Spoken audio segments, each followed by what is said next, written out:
এই দেশকে ফেসিবাদ মুক্ত করার জন্য আমার ছেলে প্রাণ দিয়েছে।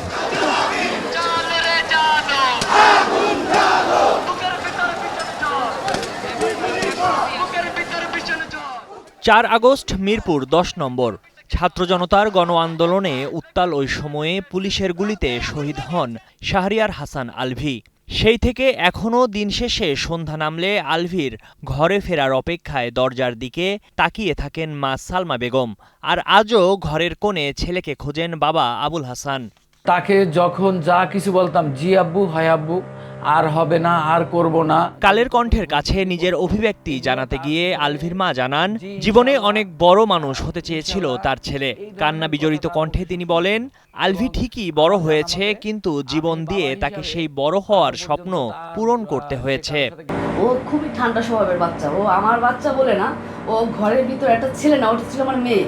আমার ঘর গুছানো, কোনো ঘর ঝাড়ু দেওয়া, ঘর মুছানো, বিছান খেতা ওরটা ও করছে, সাথে আমার তো করতো।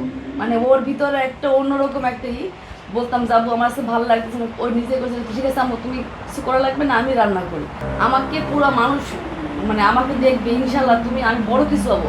ভাইয়ারা তো ইঞ্জিনিয়ার, তাদের চাই তো আমি বড় কিছু হবো। ওর খুবই স্বপ্ন ছিল যে বড় হওয়ার, কিন্তু ও ঠিকই বড় হয়ে গেছে, কিন্তু সে তার জীবনটা দিয়ে সে বড় হয়ে গেছে। মা সালমা বেগমের মতো দীর্ঘদিন বাবা ডাক না শুনে শহীদ আলভীর বাবা আবুল হাসানের বুকটাও শোকে খাঁ খাঁ করে। সন্তান হারানোর যন্ত্রণা বুকে ধারণ করে আবুল হাসান বলেন, এই পৃথিবীতে সবচেয়ে কঠিন কাজ হচ্ছে পিতার কাঁধে সন্তানের লাশ। তবে দেশের জন্য ছেলে জীবন দিয়েছে উল্লেখ করে নিজের গর্ববোধের কথাও ব্যক্ত করেন তিনি। এই পৃথিবীতে সবচেয়ে বড় কঠিন কাজ হচ্ছে পিতার কাঁধে সন্তানের লাশ।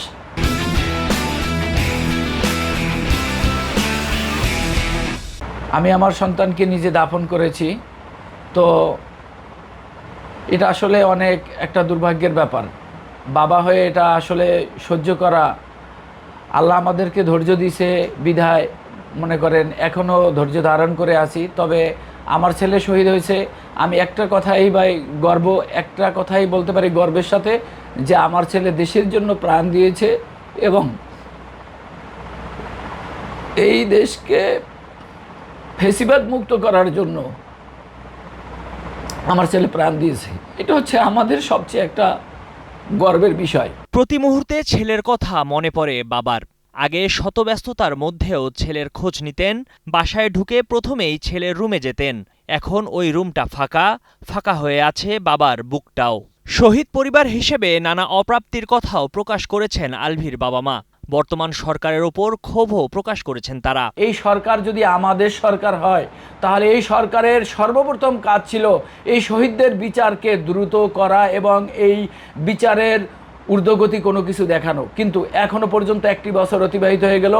আমি মনে করি সরকারে যারা আছে সবাই ভোগ বিলাসিতে নিয়ে ব্যস্ত আছে, আমাদের কথা কেউই ভাবে না। এই যে সরকার আদৌ আমাদের সরকার, কিন্তু সেই হিসাবে আমাদের কোনো কিছুই মানে আমাদের আসলেও আমাদের তারা ইউজ করে। আজকে কোথায় ছিল তারা? বাইরে ছিল, কেউ ছিল দেশে, কেউ ছিল পল্লা, কেউ ছিল গোপনে। কিন্তু সেই হিসাবে তারা এখন মাথা থেকে মানে খোলসার থেকে তারা বের হয়েছে, বের হয়ে আমাদের কি করে, আমাদের ইউজ করে। এই যে মনে করেন এই যে আমাদের সমন্বয়করা, এটা তো কেউ হারায় নাই, ভুগি কিন্তু আমরা, কিন্তু তারা কি ফয়দা লুটছে। আলভীর শহীদ হওয়ার দিনের কথা স্মরণ করে ভেজা চোখে আবুল হাসান জানান, আলভী গত বছর আগস্টের 4 তারিখে মিরপুর 10 নম্বরে বিকেল 5:30 থেকে 5:45-র মধ্যে গুলিবিদ্ধ হয়। ওর লাশ বাসায় পৌঁছায় ওই দিন সন্ধ্যা 7টার দিকে।